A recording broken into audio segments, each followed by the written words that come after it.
Story number 1. The Woman on the Elevator. Winter in Florida was an anomaly, but not for the guests at the Grand Harbor Hotel. Nestled on the outskirts of Tampa, the hotel was a relic from a bygone era. Its grand facade and towering presence a stark contrast to the modern skyline nearby. As the night deepened and the temperature dipped, the hotel's ornate decorations glistened under the soft glow of the streetlights, casting long shadows that danced eerily across the manicured lawns. My name is Alex Turner, and I've been working as the night receptionist at the Grand Harbor for the past 3 years. Most nights were uneventful, just the occasional late-arriving guest, the hum of the air conditioning, and the distant sounds of traffic blending into a monotonous lullaby. But tonight felt different. There was an unsettling stillness in the air, a tension that seemed to seep into every corner of the grand lobby. It was around 2 a.m. when I first noticed her. I was shelving a stack of brochures when the elevator doors slid open with a soft ding. A woman stepped inside, her presence immediately commanding attention despite the dim lighting. She wore a flowing red dress that stood out against the monochromatic palette of the hotel's interior. Her hair was perfectly styled, cascading in soft waves around her shoulders, and she carried an air of elegance that seemed out of place in the abandoned hours of the night. I watched as she pressed the button for the top floor, her fingers lingering on the glossy surface of the elevator panel. The doors closed, and the elevator began its ascent. Moments later, the doors reopened on the top floor, but the woman was nowhere to be seen. I blinked, assuming I must have mistaken her for someone else. But my instincts told me otherwise. Curiosity gnawed at me, prompting me to investigate. I approached the elevator, the floor creaking under my weight as I reached out to inspect the control panel. To my surprise, the elevator was still at the top floor, with no signs of movement or the presence of anyone else. I glanced up at the upper levels, but the hallway was empty, the doors shut tight and untouched, shaking off the unease. I returned to my duties, but the image of the woman in red lingered in my mind. It wasn't until the clock struck 3 a.m. that I heard it, a soft, almost melodic laughter emanating from the direction of the elevator. My heart skipped a beat as I realized the sound was unmistakably coming from inside the elevator. Despite there being no one there, I approached the elevator once more, my flashlight cutting through the darkness as I peered inside. The interior was empty, the lights flickering intermittently, casting strange shadows on the walls.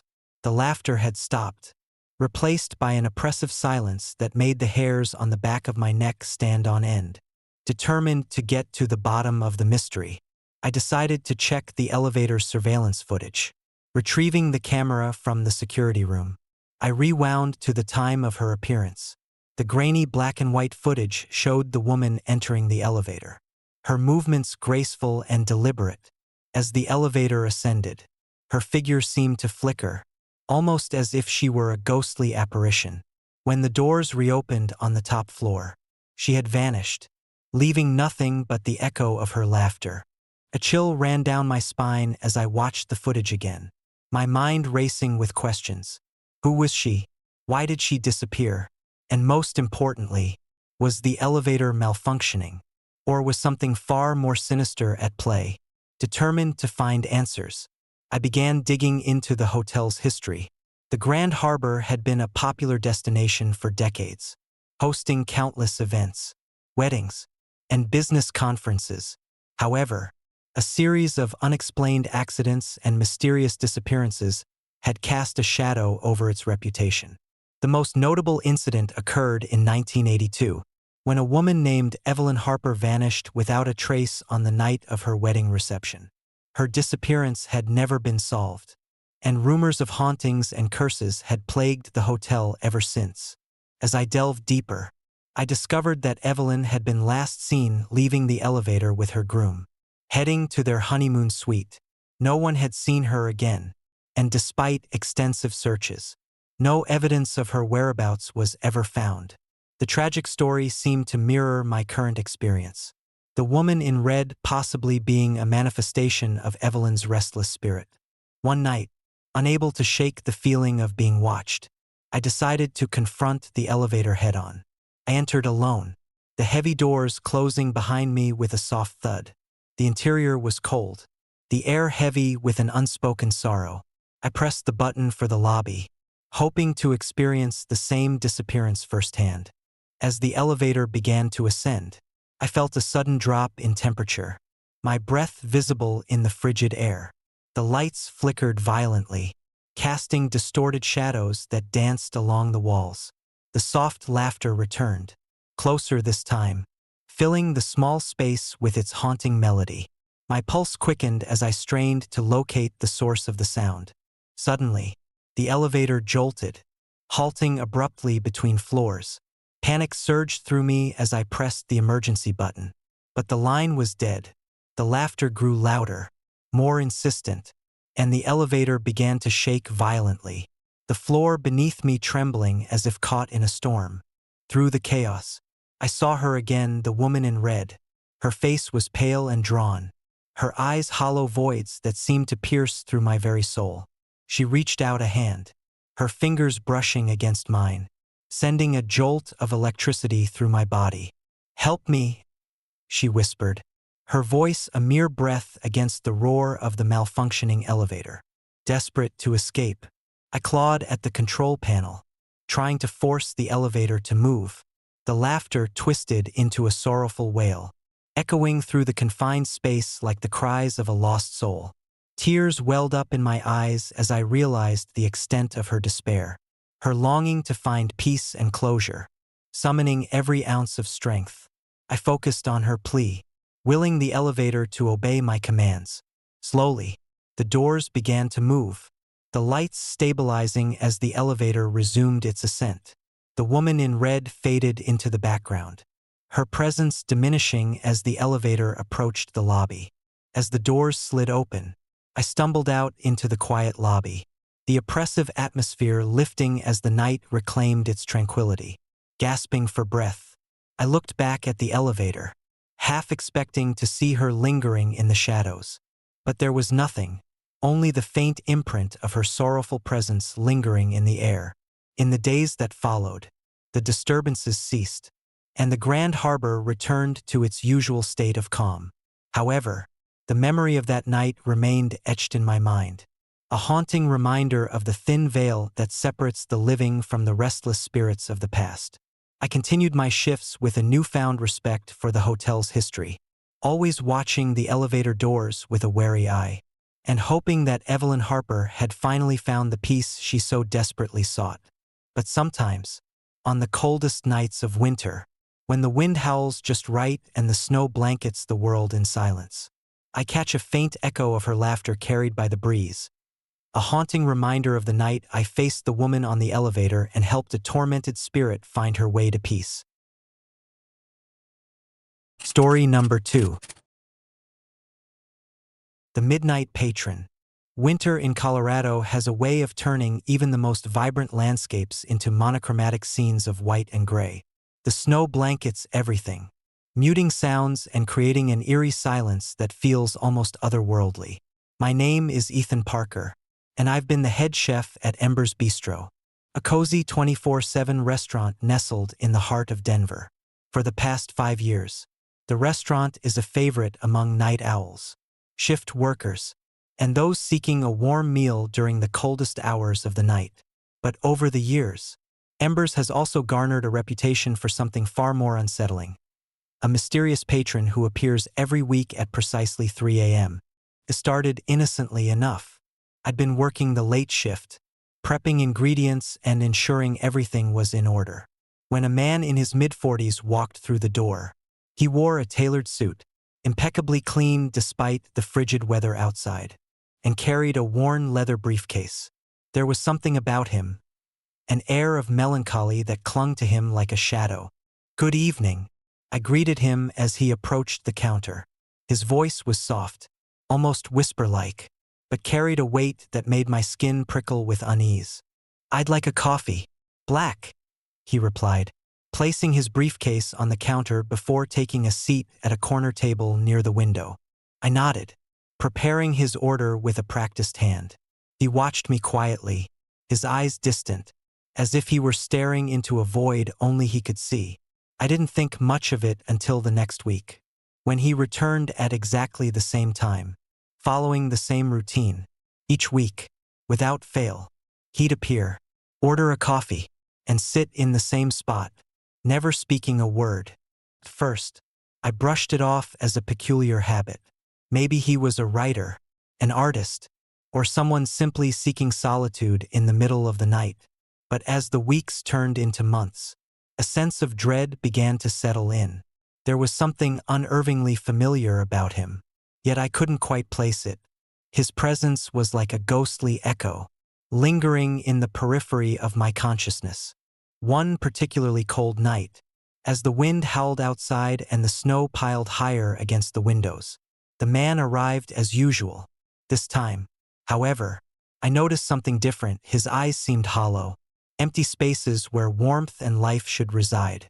A chill ran down my spine as I felt an inexplicable urge to confront the unease that had been gnawing at me.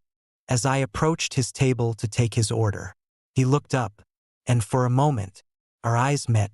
I felt a jolt of recognition, a connection that transcended the boundaries of time and space. It was as if I had seen him before, in a place I couldn't quite remember. His expression remained unchanged, blank, unreadable. "Would you like anything else?" I asked, my voice barely above a whisper. He shook his head slowly, his gaze drifting back to the window. "Just the coffee. Thank you," he murmured, his voice carrying a hint of sorrow that tugged at my heart. As I turned to prepare his order, I couldn't shake the feeling that something was terribly wrong. I busied myself with the tasks at hand, but the man's presence weighed heavily on me, making it difficult to focus. The hours stretched on, and as the clock inched closer to 4 a.m., I began to notice subtle changes in the atmosphere. The temperature seemed to drop, and an oppressive silence filled the room, broken only by the occasional creak of the building settling. Finally, at exactly 3 a.m., the man stood up, gathering his briefcase with deliberate slowness. I watched as he made his way to the exit, his steps measured and heavy, as if burdened by an unseen weight. As he reached the door, he paused, turning to face me once more. "Thank you," he whispered, his voice cracking with emotion, and with that, he vanished.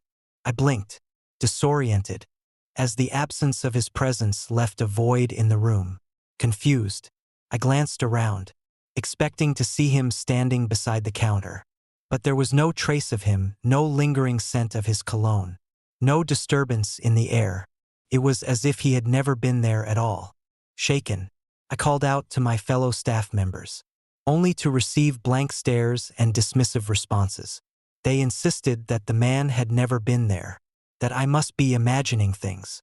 But deep down, I knew the truth. I had seen him, felt his presence, and now he was gone without a trace. Determined to uncover the mystery, I began researching the history of Ember's Bistro and its surrounding area. What I found was a chilling tale that mirrored my own experiences. Decades ago, a man named Robert Miller had owned the very same building that now housed the restaurant. Robert was a successful businessman, known for his charm and generosity. But one winter night, a tragic accident occurred. A fire broke out in his office, claiming his life and the lives of several of his employees. The cause of the fire was never determined, and rumors of foul play and corporate espionage swirled in the aftermath. Since then, there had been numerous reports of strange occurrences at the site, unexplained noises, shadowy figures, and a sense of overwhelming sadness that seemed to permeate the air. Locals spoke of Robert Miller's restless spirit, unable to move on from the tragedy that had defined his existence. Armed with this knowledge, I began to piece together the puzzle. The man in the red suit wasn't just a lonely patron. He was Robert Miller's ghost, trapped in a cycle of sorrow and loss, reliving his final moments week after week. The briefcase he carried was a symbol of his unfulfilled ambitions, the life he had lost, and the regrets that kept him tethered to the mortal realm. One night, as I prepared for my shift, I noticed an old photograph on the counter, a black and white image of Robert Miller, smiling confidently amidst his team. Beneath it was a handwritten note: "Never forget." That night, I decided to confront the entity directly. As the clock approached 3 a.m., I waited by the counter, the photograph in hand. When the man appeared, I took a deep breath, summoning the courage to address him.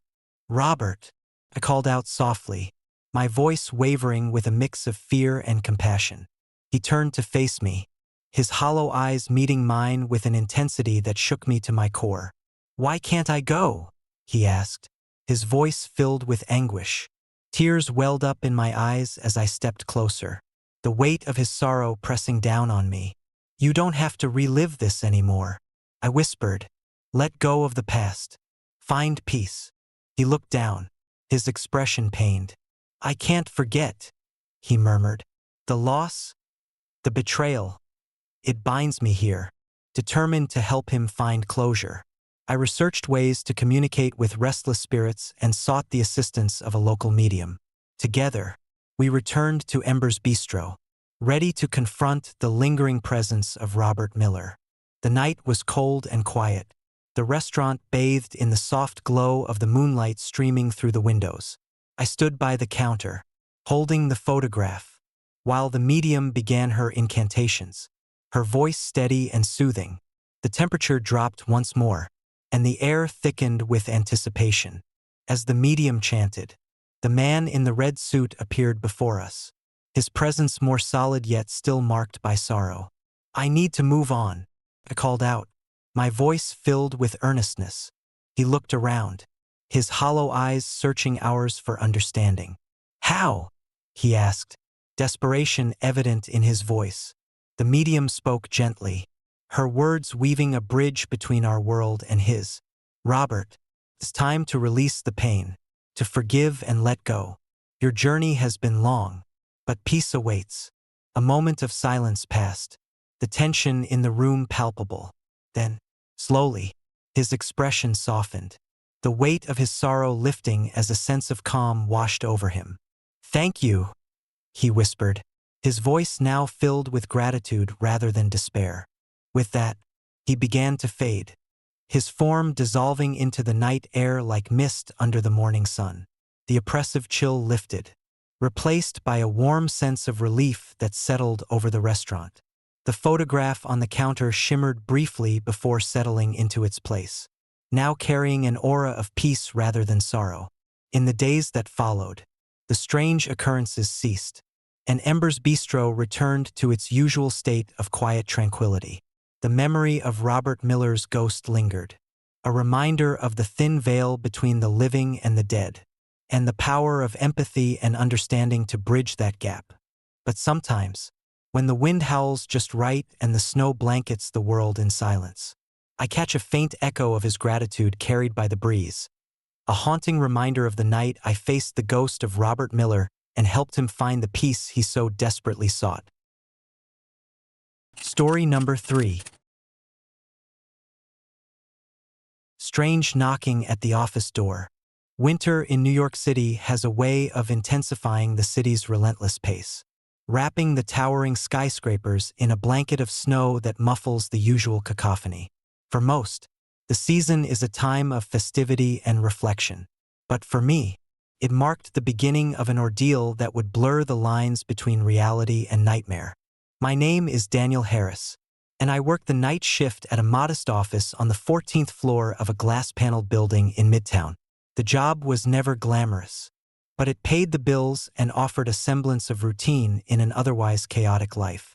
The office was equipped with large windows that provided a panoramic view of the city, a feature I often took solace in during the long, solitary hours. The nights were quiet, save for the occasional hum of the HVAC system and the distant sounds of traffic below.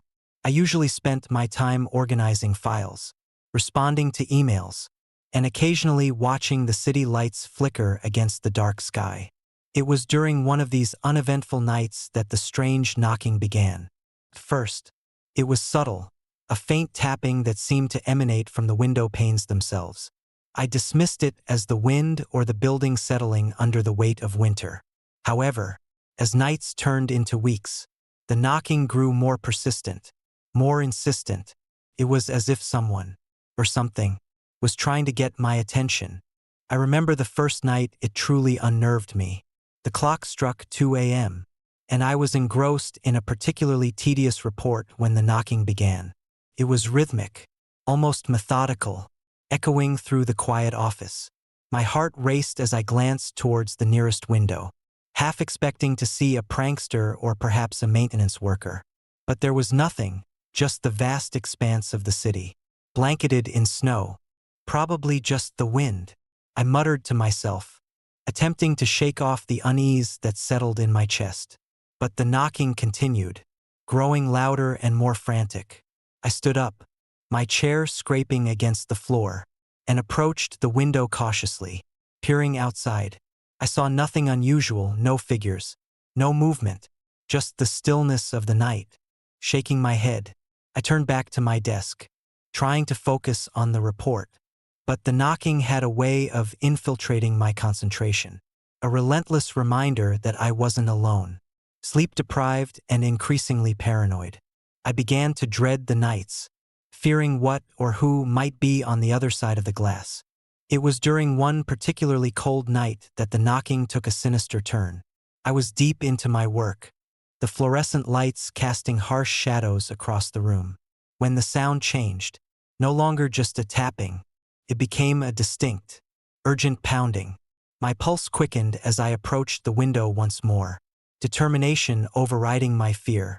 This time, something was different. Standing outside the window was a pale, white face, devoid of any features, no eyes, no nose, no mouth. It stared directly into me, an empty void where expressions should have been. My breath hitched, and I stumbled backward, my mind struggling to comprehend the apparition before me. "Who's there?"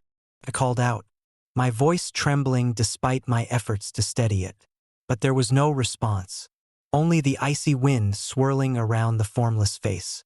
I reached out, fingers grazing the cold glass, but the figure remained unmoving, his presence more oppressive than ever. Panic surged through me as I backed away, my heart pounding in my ears. "This can't be real," I whispered, trying to convince myself that I was imagining things. But the face outside the window was all too real, a chilling reminder that something supernatural was at play. I decided to leave the office early, needing to escape the haunted silence that now permeated the building. As I packed my things, the knocking ceased abruptly, replaced by an eerie stillness that made the absence of sound even more unsettling. Slipping out of the office, I hurried to my car, the night air biting against my skin. Driving through the deserted streets, I couldn't shake the image of the faceless entity. Every shadow seemed to dance with malicious intent. Every gust of wind whispered threats in an ancient, forgotten language. My mind raced with questions. Who was that? Why was it targeting me? And most importantly, how could I escape its relentless pursuit? Determined to find answers, I turned back towards the office, needing to confront the entity that had invaded my nights. The building loomed before me, its windows like dark, unblinking eyes staring back at me. As I approached, the temperature seemed to drop further, the air thick with an oppressive darkness that made my skin crawl. Inside, the office was still and silent, the only light coming from the flickering fluorescent bulbs overhead. I made my way to the window where I had first seen the face, my hands trembling as I reached out to touch the glass once more. But this time, there was no face, only an empty void staring back at me. Relief washed over me, and I was about to turn away when the sound of footsteps echoed through the hallway. My heart raced as I glanced around, the fear of the unknown gripping me tighter than ever. The footsteps grew louder, more deliberate, approaching from behind me. I spun around, but there was no one there, only the emptiness of the office and the lingering chill in the air. Suddenly, the lights flickered, plunging the room into darkness before snapping back to their harsh, fluorescent glow. I heard a soft, sorrowful whisper, barely audible over the hum of the lights. Remember us." Tears welled up in my eyes as I realized the truth. The office was haunted by restless spirits, trapped within the confines of the building by unfinished business or unresolved pain. The faceless face was a manifestation of their lingering anguish, a plea for recognition and closure, determined to help these lost souls find peace. I delved into the building's history, uncovering stories of tragic accidents and untold suffering that had occurred within its walls. The office had once been a hub of activity, but a series of mysterious deaths and unexplained phenomena had driven people away, leaving the building to rot in solitude. Armed with this knowledge, I sought out the help of a local paranormal investigator, hoping to bridge the gap between the living and the dead. Together, we conducted seances and cleansing rituals, attempting to communicate with the spirits and understand their needs. The process was grueling, filled with moments of intense fear and profound empathy as we navigated the thin veil separating our world from theirs. One night, as we sat in the heart of the office, the air thick with tension, the faceless figure appeared once more. This time, it was surrounded by a faint, ethereal glow, its presence less oppressive yet still deeply sorrowful. "Why are you here?" I asked, my voice steady despite the fear that gripped me. The figure didn't respond, but the room seemed to pulse with its silent plea. "We are forgotten." The whispers echoed, a chorus of sorrow and longing. "Remember our stories."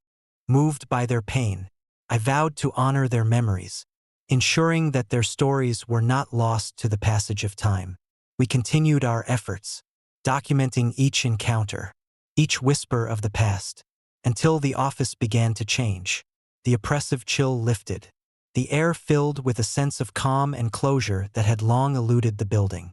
As the weeks passed, the knocking ceased, replaced by a serene stillness that settled over the office like a comforting blanket. The faceless face never appeared again, and the footsteps became a distant memory, a testament to the power of empathy and the enduring bond between the living and the dead. But sometimes, on the coldest nights of winter, when the wind howls just right and the snow blankets the city in silence, I catch a faint whisper carried by the breeze, a haunting reminder of the night I faced the spirits of the forgotten office and helped them find the peace they so desperately sought. It serves as a chilling reminder that even in the heart of a bustling city, the echoes of the past can reach out, seeking understanding and recognition in a world that often forgets the stories etched in its shadows. Story number 4. The Phantom Ride at Desert Springs. Winter in Nevada is a deceptive tranquility. The vast expanses of desert give way to snow-covered hills, and the scorching days mellow into frigid nights. My name is Jack Thompson, and for the past 3 years, I've worked the night shift at Desert Springs, a secluded gas station nestled on the outskirts of a forgotten highway. Most nights are uneventful, the silence of the desert broken only by the occasional howl of a distant coyote or the hum of my thoughts as I patrol the empty premises. But one night changed everything. It was December 3rd, 2018, a night when the temperature plummeted to record lows, and the snow fell in relentless sheets, blanketing the world in white. I had just started my shift, the clock striking midnight, and the station was eerily quiet.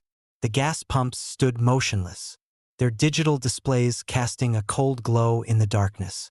I grabbed a cup of coffee and settled into my usual spot behind the counter, my eyes half closed against the weariness of another long night. As the hours dragged on, the storm outside intensified, the wind whipping against the windows and creating a symphony of rattling and howling that seemed almost alive. My thoughts wandered to memories of childhood winters, of sledding down hills and the warmth of family gatherings.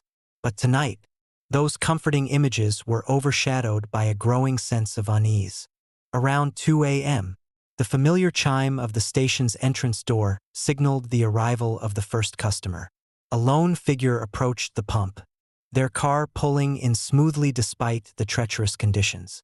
I straightened up, preparing to greet them, but something felt off.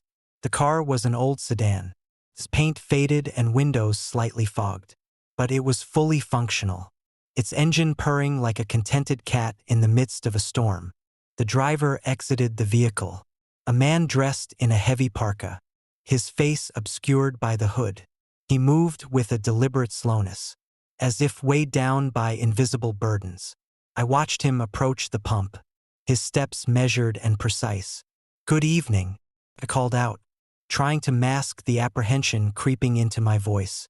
The man nodded silently, removing his gloves and inserting his card into the pump. The machine whirred to life, dispensing fuel with mechanical efficiency. He leaned against the pump, his eyes hidden beneath the brim of his hat, staring blankly into the distance. Cleared my throat, attempting small talk. "Cold night." "Ha!" He remained silent, his gaze fixed on something beyond the horizon, or perhaps lost in the depths of his own thoughts. I offered him a friendly smile, but he didn't respond, his attention unwavering. I glanced at my watch, noting the time, and decided to give him space. Minutes passed, and the man continued to fuel his car, the silence between us growing thicker. I busied myself with cleaning the counter, trying to shake off the strange feeling that settled over me. It wasn't until he finished pumping that I finally spoke again. "Need any help?" He didn't reply, but I could feel his presence lingering, an invisible weight pressing against the walls of the station. I decided it was time to check on him, ensuring everything was all right. I made my way to the front of the store, the cold air seeping in as I pushed open the door. The man's car was parked at the pump, doors locked and windows still slightly fogged. I approached cautiously, the crunch of snow beneath my boots breaking the oppressive silence. As I neared the car, the man turned slowly, his back still facing me. I reached out, hoping to offer assistance, but before my hand could make contact, the air grew inexplicably cold, and an unnatural chill swept through the area. Suddenly, the car's engine roared to life, startling me. I stumbled back, my heart racing, as the man's silhouette began to fade, becoming more translucent with each passing second. "Sir," I called out, panic rising in my chest, but he was already disappearing, his form dissolving into the night air like smoke caught in a gust of wind. I blinked, rubbing my eyes, convinced I was seeing things. The car sat there, unmoving and silent, as if nothing had happened. I reached out to touch the driver's side window, half expecting to feel a lingering chill, but my hand met only the glass, untouched and cold. Confused and shaken, I stepped back, watching as the snow continued to fall, the storm seemingly oblivious to the strange occurrence that had just transpired. My phone buzzed, a message from my wife checking in on me, reminding me to take care and come home safe. I responded quickly, my hands trembling slightly as I grabbed my coat and prepared to leave. But as I turned to head back inside, a loud crash echoed through the station. I spun around, flashlight in hand, trying to locate the source of the noise. The rear entrance had been stormed by the wind, the door rattling violently on its hinges. As I approached, the sound stopped, replaced by an oppressive silence that seemed to press down on me. I took a deep breath, steeling myself against the fear that threatened to overwhelm me. Just as I was about to inspect the door, my eyes caught movement out of the corner of my eye.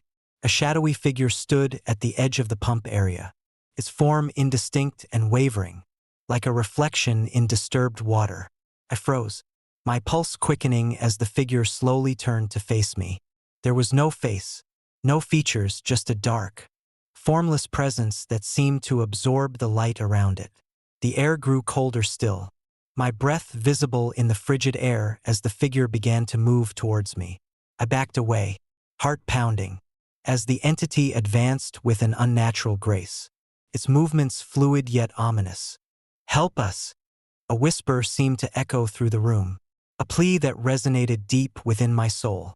The figure reached out a hand, its form flickering like a faulty light bulb, before vanishing into thin air, leaving behind a lingering sense of sorrow and loss. I stood there, trembling, trying to process what I had just witnessed. The station felt different now, tainted by the presence of something beyond understanding. I knew I had to leave, to get out of the haunted place before the darkness consumed me entirely. As I hurried inside, the door slammed shut behind me, the force of the wind making it nearly impossible to open. The lights flickered once more, casting eerie shadows across the shelves and counters. I grabbed my coat and keys, my hands shaking as I made my way back to my truck. The memory of the faceless man etched into my mind like a scar. Driving away from Desert Springs, I glanced in the rearview mirror, half expecting to see his hollow eyes staring back at me.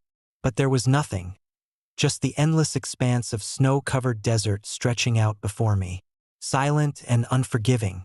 In the days that followed, I couldn't shake the experience. My co-workers dismissed it as an overactive imagination fueled by isolation and the harsh winter. But I knew the truth. Something malevolent lurked within Desert Springs, a restless spirit bound to the place by unfinished business or unspoken pain. Determined to find answers, I delved into the history of the gas station, uncovering stories of tragic accidents and mysterious disappearances that had plagued the area for decades. Legends spoke of a man named Robert Bob Miller, a trucker who had vanished without a trace one stormy night exactly 5 years prior. His truck was found abandoned at Desert Springs, doors locked and windows sealed, as if he had simply evaporated into the night. The more I learned, the clearer it became that Bob Miller's spirit was trapped within the station, doomed to relive his final moments endlessly. The faceless apparition was his tormented soul, seeking closure and unable to move on from his untimely demise. Armed with this knowledge, I knew what I had to do. I reached out to a local paranormal investigator, hoping to find a way to help Bob find peace and lift the curse that haunted Desert Springs. Together, we returned to the station, our equipment ready to document and confront the malevolent presence that had tormented me. The night of our return was colder than ever, the storm raging with a vengeance as if determined to keep us from uncovering the truth. We set up our gear in the main area of the store, the wind howling outside like the cries of 1,000 lost souls. As we began our investigation, the temperature dropped sharply, our breaths visible in the frigid air. We started with the front entrance, scanning the area for any signs of movement. The station was eerily silent, the only sounds the wind and the occasional creak of the old building. As midnight approached, the whispers began once more, their sorrowful pleas echoing through the halls. "Help us! Help us!" We followed the sounds, leading us to the pump area where I had first encountered the apparition. The air was thick with tension, the oppressive silence pressing in on us from all sides. As we set up our equipment, the temperature plummeted, our breaths turning to ice crystals as the spirit of Bob Miller manifested before us once again. His form was clearer this time, the features of his face still absent, but his presence undeniable. "Please!" The whispers grew louder. "Help us find peace." We performed a cleansing ritual, chanting prayers of forgiveness and release, our voices steady despite the fear that gnawed at our hearts. The wind outside howled louder, as if protesting our efforts, but we pressed on, determined to free Bob and any other restless spirits trapped within the station. As the ritual reached its peak, the air shimmered with energy, the shadows swirling and contorting in a dance of darkness and light. The spirit of Bob Miller let out a final, anguished cry before dissolving into the ether, his presence fading like mist in the morning sun. The oppressive cold lifted, replaced by a profound sense of peace that settled over the station. Exhausted but victorious, we knew that Desert Springs had been freed from its curse. The malevolent presence was gone, leaving behind only the memories of the tormented soul we had helped to release. The station stood silent once more, the darkness now a comforting blanket rather than a suffocating shroud. Driving away from Desert Springs, I felt a weight lift from my shoulders, the lingering fear replaced by a sense of accomplishment and closure. The memory of that night would stay with me forever, a reminder of the thin veil that separates our world from the unknown and the enduring power of empathy and determination in the face of unexplainable horror. But sometimes, when the wind howls just right and the snow blankets the world in silence, I catch a faint whisper carried by the breeze. A haunting echo of the night I faced the faceless man at Desert Springs and helped a restless spirit find peace. It serves as a chilling reminder that some places hold secrets too dark to be forgotten, and that the spirits of the past can reach out to us when we least expect it, seeking understanding and release from their eternal torment. Story number 5. Whispers in the Abandoned Hospital. Winter in Illinois casts a stark, unforgiving blanket over the landscape, muting the sounds of the world and creating an eerie stillness that settles deep into the bones. My name is David Lawson, and for the past 2 years, I've worked as a night security guard at the old St. Mary's Hospital in Joliet, a place that once bustled with life, but now stands as a hollow monument to forgotten tragedies. St. Mary's had been abandoned for nearly a decade, left to succumb to the elements and the passage of time. The grand architecture, once a symbol of hope and healing, now loomed dark and decaying, windows shattered and walls crumbling. Locals avoided the place, sharing stories of unexplained phenomena and restless spirits that lingered within its walls.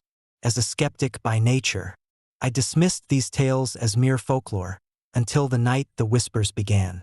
It was a particularly cold December night, the kind where the wind howls through the trees and the snow piles high against the doors and windows. My shift began at midnight.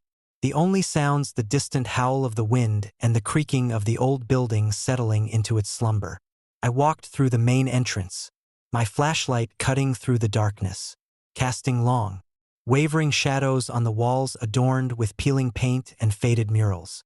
The first few hours were uneventful, filled with routine patrols and inspections of the building's extensive corridors and rooms. I made my way to the control room, where the security cameras were monitored. The monitors displayed grainy footage of empty hallways and abandoned wards, the occasional flicker of light revealing the remnants of a once thriving hospital. It was during one of these quiet moments that I first heard it, a soft, indistinct whisper calling my name. David, David. The voice was faint, barely audible over the background hum of the security system, but unmistakable. I froze, my heart pounding in my chest. "Did you hear that?" I called out, but the only response was the silence of the abandoned hospital. I shook my head, trying to dispel the unease that had settled over me. "Just the wind," I muttered to myself, though the feeling of being watched lingered. Hours passed, and the whispers became a nightly occurrence. Always at the same time, always the same haunting call. Each night, I would wake to the sound, a ghostly echo that seemed to seep into my very soul. Determined to uncover the source, I began to investigate, tracing the whispers through the labyrinthine halls of St. Mary's. One night, as I navigated the dimly lit corridors, the temperature dropped sharply, my breath visible in the frigid air. The whispers grew louder, more insistent, guiding me towards the old maternity ward, a place rumored to be the epicenter of the hospital's darkest secrets.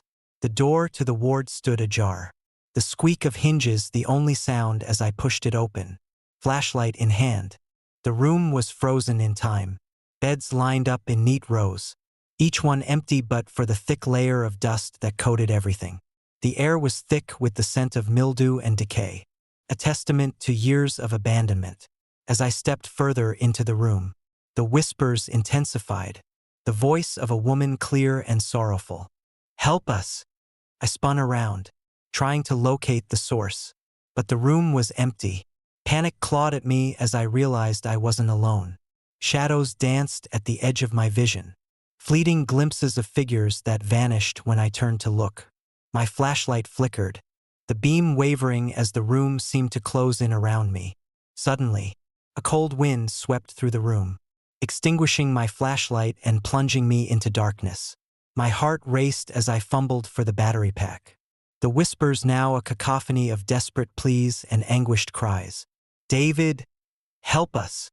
I managed to reignite the flashlight, the beam cutting through the darkness to reveal a figure standing at the far end of the room, a woman in a white nightgown, her face pale and contorted in sorrow. Her eyes were hollow, void of any warmth or humanity, staring directly at me with an intensity that made my blood run cold. "Who are you?" I demanded, my voice barely above a whisper. The woman didn't respond. Instead, she began to move towards me, her footsteps silent on the cold wooden floor. As she drew closer, the temperature dropped even further, my breath visible in the frigid air. I felt an overwhelming sense of despair and loss emanating from her, a sorrow that pressed down on me like a physical weight. Suddenly, she vanished, the room returning to its oppressive silence. I stood there, trembling, trying to make sense of what had just happened. The whispers ceased, leaving me in a suffocating stillness that felt almost tangible. I knew I couldn't leave the hospital until I understood the truth behind these restless spirits. Days turned into weeks, and the whispers continued unabated, each night more intense than the last. I delved into the hospital's history, uncovering stories of unmarked graves, failed medical experiments, and families torn apart by tragedy. It became clear that St. Mary's had been the site of countless suffering and sorrow, the spirits of the departed unable to find peace within its walls. One particularly harrowing night, I decided to confront the spirits head-on. Armed with a notebook, a voice recorder, and a deep-seated determination to uncover the truth, I made my way to the old records room, a place where the hospital's darkest secrets were kept hidden. The door creaked open, revealing shelves upon shelves of dusty files and worn-out papers. As I sifted through the records, the whispers grew louder, guiding me to a specific folder marked Confidential. Inside, I found documents detailing experimental treatments and unethical practices that had been carried out in the pursuit of medical advancement. Names were redacted, but one name stood out: Kate Batts, a nurse accused of witchcraft and responsible for a series of unexplained deaths within the hospital. According to the records, Kate had been ostracized by her peers and the community, her reputation ruined by baseless accusations and fear of the unknown. The final entry in the folder was a personal diary, written in shaky handwriting. "They don't understand." It read, "They fear me because they don't see the truth. I'm only trying to help, but their anger blinds them. I can't move on until they see my innocence." A chill ran down my spine as I realized the connection between Kate Batts and the restless spirits haunting the hospital. It wasn't malevolent entities at play, but tormented souls seeking recognition and justice for the wrongs committed against them. The whispers were not just random calls for help. They were pleas for acknowledgement and understanding.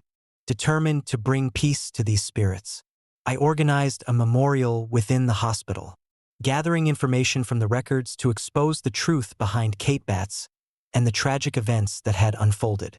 With the help of local historians and paranormal investigators, we held a ceremony to honor the forgotten souls, acknowledging their suffering and seeking to rectify the injustices of the past. The night of the memorial was cold and clear, the snow still falling softly outside. As we gathered in the main hall, candles were lit, their warm glow illuminating the faces of those present. I stood at the front, reading aloud the names and stories of the departed, my voice steady despite the nervous energy in the room. As I spoke, the atmosphere in the hospital began to change. The oppressive chill lifted, replaced by a sense of calm and closure. The whispers that had once filled the halls now transformed into gentle sighs. The anguished cries softened into peaceful murmurs. The spirits seemed to find solace in our acknowledgement, their presence becoming less tangible, their sorrow easing as they finally began to move on. As the ceremony concluded, a profound silence settled over the room, broken only by the soft crackling of the candles. I felt a deep sense of accomplishment and relief, knowing that we had done something meaningful to help these restless souls find peace. The hospital, once a place of fear and sorrow, now held a newfound sense of tranquility. But even years later, the memory of those nights lingers like a shadow over my soul. Sometimes, when the wind howls just right and the snow blankets the world in silence, I catch a faint echo of the whispers carried by the breeze, a haunting reminder of the night I faced the restless spirits of St. Mary's Hospital and helped them find the peace they so desperately sought. And though the hospital stands abandoned once more, its walls now silent and still, the legacy of those we helped continues to resonate, a testament to the enduring power of empathy and the belief that even in death, there is hope for redemption. Story number 6. The Ghost in the Warehouse. Winter in Texas has its own peculiar charm. The nights are long, the air crisp, and the silence of the countryside can be both soothing and unnerving. My name is Mike Thompson, and for the past 3 years, I've been working the night shift at an old warehouse on the outskirts of Amarillo. It's a sprawling, forgotten relic from a bygone era, its wooden floors creaking under the weight of time and neglect. Most nights, the job is monotonous, organizing inventory, loading pallets, and ensuring everything runs smoothly until dawn breaks. But lately, something has been different. It started subtly, a faint sound of footsteps echoing from the upper level, where the storage rooms lie abandoned. At first, I dismissed it as the old building settling or perhaps a stray animal rummaging through the boxes. After all, this place hasn't seen much activity in years. Yet, the footsteps persisted, growing louder and more deliberate with each passing night. One particularly cold December evening, as the wind howled outside and the snow began to fall in gentle flakes, I decided to confront the strange occurrences head-on. The warehouse was mostly empty, the dim lights casting long shadows that danced eerily across the vast expanse. I grabbed my flashlight, the beam cutting through the darkness as I ascended the narrow staircase leading to the upper level. The wooden steps groaned under my weight, each step a reminder of the building's age and fragility. As I reached the top, the footsteps ceased abruptly, leaving an oppressive silence in their wake. My heart pounded in my chest, the only sound my own breath and the distant howl of the wind outside. I made my way down the corridor, the flashlight's beam wavering as I navigated the maze of dusty shelves and forgotten crates. The air was thick with the scent of mildew and old paper, a testament to the years of abandonment. My mind raced with possibilities, ghosts, residual energy from past tragedies, or perhaps something more sinister. Suddenly, a chill swept through the hallway, and the temperature seemed to drop several degrees. I shivered, pulling my jacket tighter around me. That's when I saw her, a shadowy figure standing by one of the large, grimy windows. She was dressed in a long, flowing coat, the fabric dark against the pale light of the moon filtering through the glass. Her presence was both haunting and mesmerizing, her back to me as she stared out into the night. "Hello," I called out, my voice barely more than a whisper. The figure didn't respond, remaining motionless, her gaze fixed on something unseen beyond the window. I took a hesitant step forward, the wooden floorboards creaking under my weight. "Are you okay?" I asked again, my curiosity overcoming my fear. Still, she didn't turn. The room felt colder, the silence more oppressive. I reached out, extending my hand in a gesture of peace, hoping to break whatever barrier existed between us. But as I moved closer, the figure began to fade, her form dissolving into the shadows like mist in the morning sun. My heart raced as I stumbled back, trying to process what I had just witnessed. The footsteps resumed, louder and more frantic this time, echoing through the hallway with a sense of urgency. I glanced around, trying to locate the source, but the corridor remained empty, the darkness swallowing any sign of movement. Panic surged through me as I realized I wasn't alone. I turned to leave, my mind reeling with fear, but something held me back. The footsteps seemed to be coming from all around me, a cacophony of unseen forces pressing in from every direction. I grabbed my flashlight, its beam flickering wildly as the temperature continued to drop. Desperate to escape, I made my way back down the stairs, the upper level now filled with an eerie, unnatural cold. As I reached the bottom, I caught a glimpse of movement in the corner of my eye, a dark silhouette standing in the center of the warehouse, staring directly at me with empty, hollow eyes. I froze, unable to move as the figure slowly began to advance. My mind raced, searching for a rational explanation, but none came to mind. The figure's presence was overpowering, a tangible manifestation of the building's dark history. I felt a surge of adrenaline, pushing me to run, but my legs wouldn't respond. My body paralyzed by fear. The figure drew closer, each step deliberate and menacing. I could feel her eyes on me, a silent judgment that sent chills down my spine. "What do you want?" I managed to choke out, my voice cracking under the strain of terror.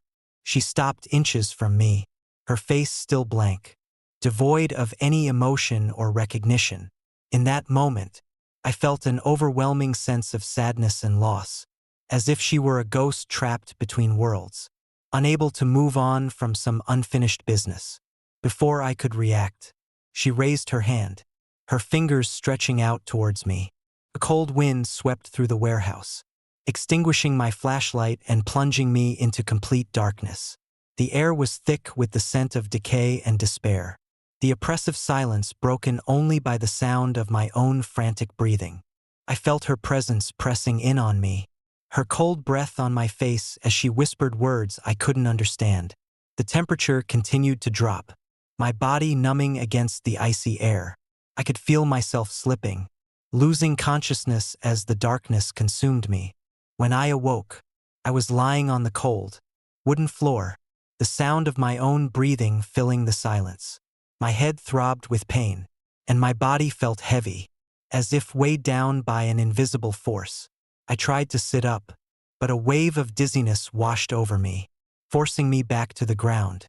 Gingerly, I reached for my flashlight, finding it lying a few feet away. The beam illuminated the warehouse once more, but the figure was gone, leaving only the lingering sense of her presence. Dusty footprints led away from where she had stood, a trail that seemed to stretch into the endless darkness of the building. Summoning every ounce of strength, I dragged myself to my feet and made my way towards the exit. The memories of the encounter seared into my mind. The footsteps had stopped, the silence now deafening in its intensity. As I reached the door, I glanced back, half expecting to see her standing there. But the warehouse remained empty, the shadows swallowing any sign of her existence. Breathing heavily, I stepped outside into the cold night, the snow falling gently around me. The wind had calmed, the howling replaced by a soft whisper that seemed to echo the lingering sadness within the warehouse. I drove away, my heart still pounding, the image of her hollow eyes haunting me as I left the cursed place behind. In the days that followed, I couldn't shake the memory of that night. I delved into the history of the warehouse, uncovering stories of tragic accidents and lost souls that had haunted the building for years. The more I learned, the clearer it became that the figure I had seen was a manifestation of the building's dark past, a spirit unable to move on from the pain and suffering inflicted within those walls. Determined to help put her spirit to rest, I reached out to local paranormal investigators and sought the assistance of spiritual healers. Together, we conducted seances and cleansing rituals, attempting to break the chains that bound her to the mortal realm. It was a long and arduous process, filled with setbacks and moments of sheer terror. But gradually, the oppressive presence began to lift. One night, as we stood together in the warehouse, the temperature had warmed, and the air felt lighter, free from the heavy burden of sorrow. We performed a final ritual, our voices intertwining in a harmonious chant that echoed through the empty halls. As the last words left our lips, a soft, peaceful energy filled the space, and the spirit of the faceless woman finally found the peace she had long been denied. With the hauntings ceased and the warehouse free from its malevolent presence, I felt a sense of closure that had eluded me for so long. The experience had changed me, deepening my understanding of the thin veil that separates our world from the unknown and the enduring power of empathy and compassion in the face of unimaginable fear. But sometimes, on the coldest nights of winter, when the wind howls just right and the snow blankets the world in silence. I catch a faint echo of her whispers carried by the breeze. A haunting reminder of the night I faced the ghost in the warehouse and helped a restless spirit find her way to peace. Story number 7.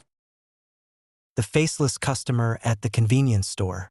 Winter in the suburbs of Boston had a way of seeping into every crevice of life, turning ordinary nights into a monochrome tapestry of shadows and silence. My name is Tom Harris, and for the past 2 years, I've worked the late shift at Larry's convenience store on Route 9. It's a small, unassuming place, nestled between a laundromat and a closed-down diner. A perfect spot for those late-night cravings and solitary souls seeking a quick snack before the dawn. On most nights, the store was quiet, just the hum of the refrigerator, the occasional beep of the cash register, and the soft murmur of the old ceiling fan struggling against the chill in the air. I enjoyed the solitude, the predictable rhythm of stocking shelves, cleaning spills, and watching the world pass by through the large front windows. But that night, everything changed. It was December 14th, a night colder than usual, with a biting wind that whipped through the streets, making the fluorescent lights flicker intermittently.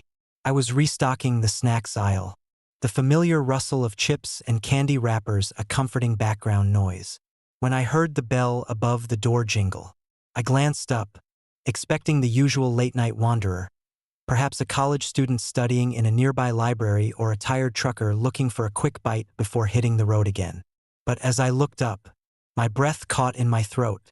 Standing in the doorway was a man, tall and imposing, clad in a thick, dark coat despite the unseasonable heat for a winter night. His presence was unsettling, a silent anomaly amidst the warm, artificial glow of the store. What made him truly terrifying, however, was his face, or rather, the lack of one. Where his eyes, nose, and mouth should have been, there was only smooth, featureless skin, an eerie blankness that seemed to absorb the light around him. I blinked, unsure if my eyes were playing tricks on me. "Can I help you find something?" I managed to ask, my voice wavering slightly. He didn't respond. Instead, he stepped further into the store, the hem of his coat brushing against the shelves as he moved. The temperature seemed to drop even further, my skin prickling with an inexplicable chill. I felt a primal urge to look away, to avert my gaze from the soulless void where his face should have been. But curiosity kept me rooted to the spot. "Do you need assistance?" I repeated, my heart pounding in my chest. Still no response. He reached out a hand, palm up, as if gesturing for something. I glanced down, noticing his hands cold, pale, and unnaturally still.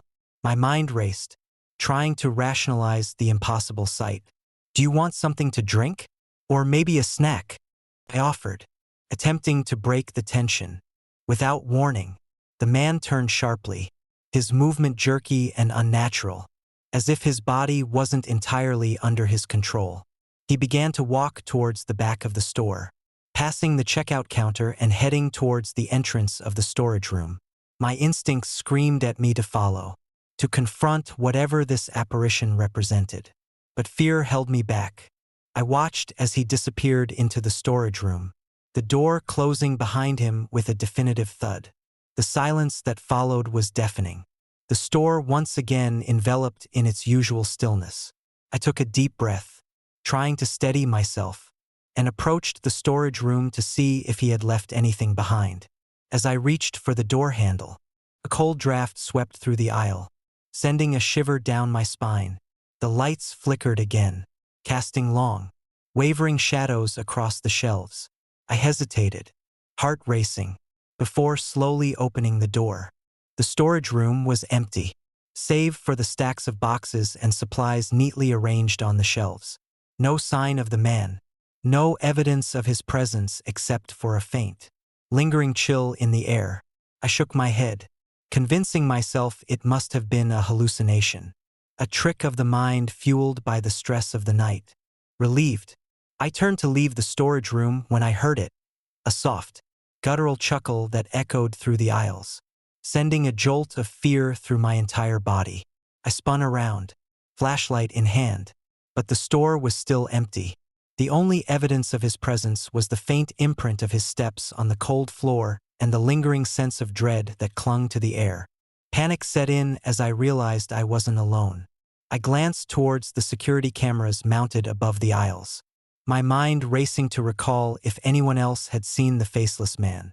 My hands shook as I pulled up the footage on my phone, replaying the moments just before he entered the store. There he was, standing in the doorway, motionless and silent. His face was blank, an unsettling void that seemed to stare right through the screen. As he moved towards the storage room, the camera flickered and the footage became distorted, the colors fading into grayscale before cutting to black. I rewound and played it again, but the image remained the same, just a dark, featureless shadow gliding through the store. Fear gripped me as I realized the truth. This was no ordinary customer. Something malevolent was at play, something that defied explanation. I tried to calm myself, rationalizing that perhaps he was a man with a severe condition that affected his facial features. But the lack of any response, the unnatural movements, all pointed to something far more sinister. Determined to get to the bottom of this, I decided to research the area's history, hoping to find any clues that could explain the apparition. I spent the next few hours scouring old news articles and local folklore, uncovering stories of unsolved disappearances and tragedies that had befallen the town over the years. One story, in particular, stood out. A man named Robert Bob Miller, a local trucker who had vanished without a trace one winter night exactly 5 years ago, right around the same stretch of Route 44 where I now worked. Bob was known for his jovial nature and his bright red truck, which had become somewhat of a local icon. His disappearance had been a mystery, with no evidence of foul play, no sightings after his last delivery. The only clue was a series of security camera footage that captured his truck passing by the convenience store late one night, just before he vanished. As I connected the dots, a chilling realization dawned on me. The faceless man in the red coat was Bob Miller, or rather, his restless spirit, forever trapped in the confines of our store, seeking something he could never attain. Determined to put his spirit to rest, I decided to confront the entity head-on. I prepared a makeshift ritual, combining elements of local folklore and my own understanding of spiritual practices. Candles, salt lines, and a heartfelt plea for peace were my tools. But I knew I needed more, a genuine connection to reach the tormented soul. That night, armed with my ritual supplies, I waited in the store, the shadows lengthening as midnight approached. The wind howled outside, and the temperature dropped once more, the cold seeping into my bones. I lit the candles, placing them strategically around the store, and sprinkled salt at the entrance, creating a barrier between our world and whatever realm the spirit inhabited. As the clock struck midnight, the air grew thick with anticipation. The door creaked open, and there he was, the faceless man in the red coat, standing once again in the doorway. His presence was overwhelming, the very air around him crackling with unresolved anger and sorrow. "I know who you are," I said, my voice steady despite the fear clawing at my insides. "Bob Miller, I'm here to help you find peace." He didn't respond, but his form shimmered, as if struggling to maintain his presence in our reality. I took a step closer, holding out my hands in a gesture of peace.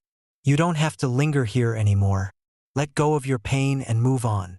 The temperature in the store plummeted, and I could see my breath misting in the air as the candles flickered wildly. The faceless man began to fade, his form dissolving into the shadows as if being pulled back into the abyss from which he came. The room grew silent, the oppressive atmosphere lifting as quickly as it had descended. Just as I thought the ritual was complete, a final, anguished cry echoed through the store, a sound that was both a farewell and a plea. "Don't forget us."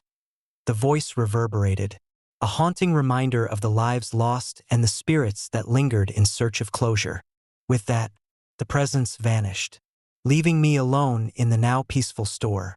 The candles burned steadily, their light casting warm, reassuring shadows across the aisles. I felt a sense of relief wash over me, knowing that I had done something to help a lost soul find his way to peace. In the days that followed, the disturbances ceased, and the store returned to its usual tranquility. Customers came and went without incident, and the legend of the faceless man became just another ghost story, a tale to be shared with a shiver over a cup of coffee. But sometimes, when the night is particularly still and the snow blankets the world in silence, I catch a faint echo of that final cry carried by the wind, a haunting reminder of the night I faced the faceless customer at the convenience store and helped a restless spirit find the peace he so desperately sought.